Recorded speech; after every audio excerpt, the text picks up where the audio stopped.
بسم الله الرحمن الرحيم. اللهم صل وسلم وبارك على سيدنا محمد. عاملين ايه يا بنات؟ يا رب دايما تكونوا بخير وبصحه يا رب. النهارده معانا العروض اللي انا قلت لكم عليها. هي ما شاء الله عروض جميله. تمام.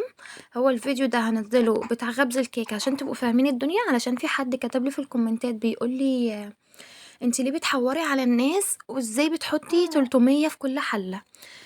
بصوا يا بنات، انا والله العظيم ما بكدب عليكم ولا بحور عليكم، ولا في حاجه انا بزودها بعد الفيديو ولا قبل الفيديو، ولا بنقص منها ولا اي حاجه، وماشيه معاكم بما يرضي الله. اللي انا بعمله يقعد لي، يعني انا والله ما بزود في اي حاجه ولا بنقص في اي حاجه. اللي بصوره معاكم في الفيديو هو اللي انا بشتغل بيه واللي هو انا بعمله. الدقيق الاسبونج انا بحط 300 في كل حله من اول مقاس 14، بس 14 هقول لكم انا بعمل فيه ايه. من اول 14 لغايه 22، وقلت في الفيديو اللي فات لو عايزين طبقات زياده انتوا بتزودوا الدقيق، يعني بتزودوا مثلا 400 500 600. يعني انا قايله في قلب الفيديو كل طبقات زياده انتوا عايزينها بتزودوا. فانا والله ولا كتبت عليكم في حاجه ولا حورت عليكم في اي حاجه علشان حد يكتب لي كده. النهارده معانا اللهم صل على النبي حلتين مقاس 20 و... وحلتين مقاس 14، الصاج مقاسه 40 في 40. بس هو يعني مش 40 في 40 بالظبط، هو 36 في 38. تمام بالظبط كده. الصاج هياخد مني 600 جرام، انا هحط فيه 600 النهارده، هياخد مني 600 جرام. الحلة مقاس 20 هتاخد مني 300. الحلة مقاس 20 التانية هتاخد مني 300. الحلتين اللي هم مقاس 14، واحدة هتاخد 150 والتانية هتاخد 150، بس انا هخبز ال300 مع بعض علشان خاطر هقسم هنا 260 وفي الحلة التانية 260. خليكم معايا وركزوا في الفيديو علشان انا والله العظيم ولا بزود حاجة ولا بنقص حاجة، ويعلم ربنا كل كلمة انا بقولها لكم بتبقى صدق وما بيبقاش فيها اي حاجة كده. الحلة اللي هي مقاس 20 اللي أنا بافضّي فيها الإسبونج دي أخدت معايا 300 جرام دقيق إسبونج جاهز، عليهم 3 بيضات، عليهم بتاع كيس فانيليا ومعلقة محسن جل، وكوباية مَيّة، ربع كوباية مَيّة وعليها حبة صغيّرين. تمام يا بنات؟ دي كل المعايير اللي أنا هاستخدمها في قلب الفيديو.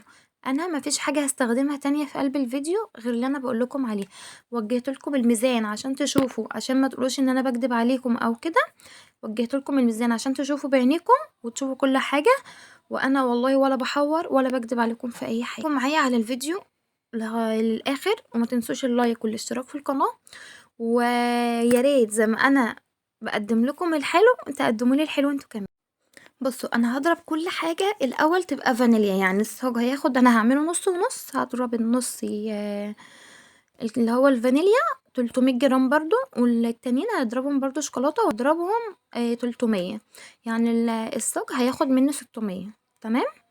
معاكم بقى الحلة هتاخد مني 300 و... والحلة اللي دخلت في الفرن 300، ادي كده 600 في المقاس 20. والحلتين اللي هما مقاس 14 ال300 اللي هما الفانيليا. تمام. وهياخدوا مني 300 تانيين شوكولاتة، يبقى ده كده كام؟ 600. يبقى 600 600 1200. تمام.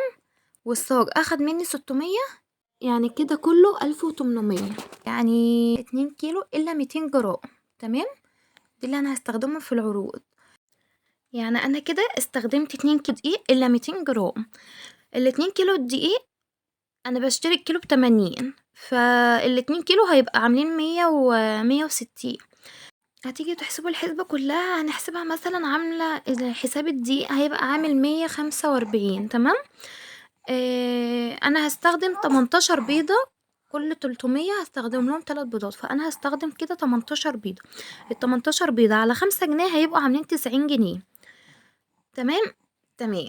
الفانيليا والمحسن والمية والكهرباء هنقول مثلا، هنحسب مثلا 100 جنيه، يعني هنقول مثلا محسن وفانيليا ومية وغاز وكهرباء 100 جنيه.